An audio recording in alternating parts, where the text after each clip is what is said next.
1984च्या शीख विरोधी दंगली प्रकरणात काँग्रेसचे माजी खासदार सज्जन कुमार यांना आज जन्मठेपेची शिक्षा सुनावण्यात आली। राऊस ॲव्हेन्यू न्यायालयाच्या विशेष न्यायाधीश कावेरी बावेजा यांनी हा निकाल दिलाय। न्यायालयाने 21 फेब्रुवारी रोजी शिक्षेवरील निर्णय रोखून ठेवला होता। तो निकाल आज देण्यात आला। 1 नोव्हेंबर 1984 रोजी सरस्वती विहार परिसरात पिता पुत्राच्या हत्येशी संबंधित एका प्रकरणात त्याला दोषी ठरवण्यात आलं होतं। काँग्रेसचे माजी खासदार सज्जन कुमार यांना 12 फेब्रुवारी रोजी दंगल, बेकायदेशीर सभा आणि हत्या आदी कलमांखाली दोषी ठरवण्यात आलं। पीडितेच्या बाजूने सज्जन कुमारला मृत्यूदंडाची मागणी केली होती। 12 फेब्रुवारी रोजी सज्जन कुमारला दोषी ठरवण्यात आलं।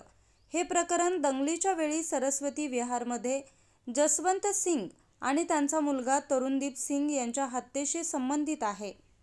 या काळात सज्जन हे बाह्य दिल्ली लोकसभा मतदारसंघातून काँग्रेसचे खासदार होते।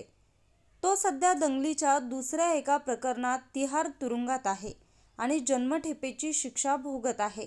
31 ऑक्टोबर 1984 रोजी पंतप्रधान इंदिरा गांधी यांची हत्या झाली। दुसऱ्या दिवशी म्हणजे 1 नोव्हेंबर रोजी दिल्लीसह देशाच्या अनेक भागात शीख विरोधी दंगली उसळल्या। पीटीआयच्या मते एकट्या दिल्लीत सुमारे 2700 लोकांचा मृत्यू झाला। देशभरातील मृतांची संख्या 3500च्या जवळपास होती। मे 2000 मध्ये दंगलीच्या चौकशीसाठी जीटी नानावटी आयोगाची स्थापना करण्यात आली। 24 ऑक्टोबर 2005 रोजी नानावटी आयोगाच्या शिफारसीवरून सीबीआयनं गुन्हा दाखल केला। 1 फेब्रुवारी 2010 रोजी ट्रायल कोर्टानं काँग्रेस नेते सज्जन कुमार, बलवान खोकर, महेंद्र यादव, कॅप्टन भागमल, गिरीधारी लाल, किशन खोकर, महासिंह आणि संतोष राणी यांना समन्स जारी केलं। 30 एप्रिल 2013 रोजी न्यायालयानं सज्जन कुमारला निर्दोष सोडलं। त्यानंतर सीबीआयनं 19 जुलै 2013 रोजी उच्च न्यायालयात अपील केलं। 22 जुलै 2013 रोजी उच्च न्यायालयानं सज्जन कुमार यांना नोटीस बजावली।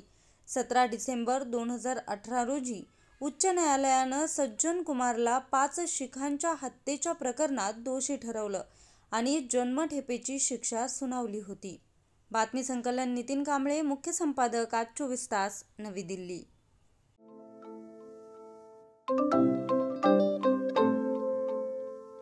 नवनवीन आणि ताज्या घडामोडींसाठी आज 24 तास सबस्क्राईब करा। त्याचबरोबर बेल आयकॉनवर क्लिक करा आणि मिळवा आमच्या बातम्यांच्या नोटिफिकेशन्स। तसेच आज 24 तासची प्रत्येक बातमी आपल्याला कशी वाटली हे कळवा, लाईक करून, कमेंट करून आणि आमच्या बातम्या शेअर सुद्धा करा।